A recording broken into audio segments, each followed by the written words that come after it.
Guys, মেহেদি দিতে কার না ভালো লাগে? আমার তো অনেক ভালো লাগে। আবার সেইটা যদি হয় ফ্রিতে, তাহলে তো ভালো লাগার ব্যাপারটা আরো দ্বিগুণ বেড়ে যায়। হে গাইজ, আসসালামু আলাইকুম, ওয়েলকাম টু পরশা ব্লগস। কেমন আছেন সবাই? আশা করি সবাই ভালো আছেন। আমি আলহামদুলিল্লাহ ভালো আছি। নারায়ণগঞ্জের দি ডাইনিং লাউঞ্জে দেখলাম 2 দিন ব্যাপী ফ্রিতে মেহেদি দেওয়ার উৎসব চলছে, যেটা অর্গানাইজ করেছে আঁচল আপু। এই পোস্টটি দেখার পরে আমি এক বক্স মেহেদি হাতে নিয়ে চলে গেলাম নারায়ণগঞ্জ দি ডাইনিং লাউঞ্জে। ওইখানে গিয়ে দেখলাম বিভিন্ন খাবারের উপরে অনেক পার্সেন্ট ডিসকাউন্ট চলছিল। কোনোটায় 58%, কোনোটায় 70% এইরকম ডিসকাউন্ট চলছিল। বাট আমরা খেতে গিয়েছিলাম পিজা। একটি পিজা অর্ডার করলে হাতে মেহেদি লাগিয়ে দিবে, তাও আবার ফ্রিতে।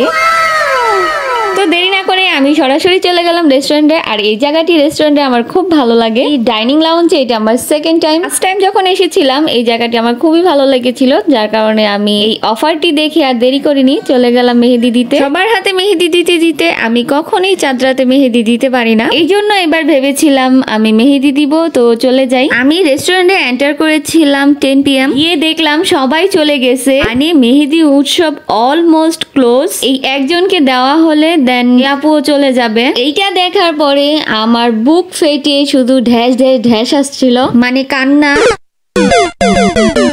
It's my life, it's now or never. এইটা দেখার পরে সত্যি আমার মনটা পুরো ভেঙে গিয়েছিল। ভেবেছিলাম যে চলেই যাব, দেন আবার ভাবলাম এখানে আসছি, না খেয়ে কিভাবে যাই। ডাইনিং লাউঞ্জের খাবারও আমার অনেক প্রিয়, লাইক ড্রিঙ্ক অ্যান্ড ডাইন। আমি আবার মন খারাপ করে এক জায়গায় বসে থাকতে পারি না, শুরু করে দিলাম আমার রেগুলার কাজ, দ্যাট মিন ছবি তোলা। এমনিই ছিল মন খারাপ, তার মধ্যে আবার জানালা খুলতে পারছিলাম না। কেন? কারণ হচ্ছে সকিনার খালাতো বোন এখানে বসেছিল, তাকে জোর করে সরিয়ে দিলাম। ভাবলাম জানালাটা খুলে দেই। মনের ভিতরে অক্সিজেনের কমতি হয়ে গিয়েছিল, বিকজ মেহেদি দিতে পারিনি।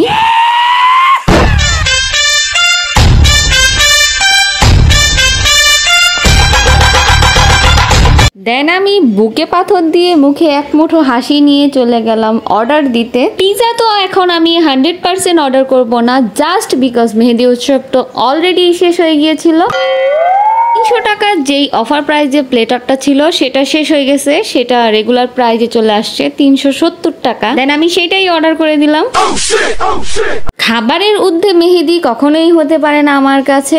ভাবলাম হাসি মুখে খাবারটা খেয়ে নিই, বাসায় গিয়ে মেহেদি তো নিজেরটা নিজের আবার লাগাতে হবে, তাও আবার মনে হয় ঈদের দিন।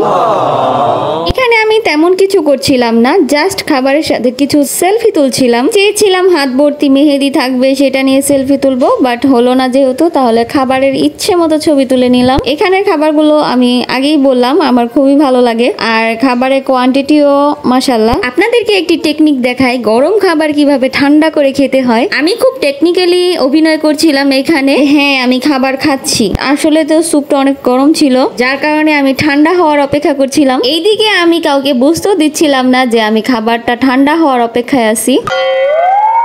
তো চলে আসছে আমার ফুল প্লেটারটি। এই পুরো প্লেটারটির মধ্যে ছিল থাই স্যুপ, অন্থুন, chicken fried rice, 1 piece fry, vegetable, শোনাট সালাদ, চিকেন কারি। আমার আবার রেস্টুরেন্টের ফ্রাইড রাইস গুলো খুবই ভালো লাগে, দ্যাটস ওয়াই আমি স্যুপটা ঠান্ডা হওয়ার জন্য এক সাইডে রেখে দিলাম, রাইসের প্লেটটা সামনে নিয়ে নিলাম। এবার আর খেতে কোনো বাধা নেই, ডিরেক্ট ঝাঁপিয়ে পড়লাম খাবারের উপরে।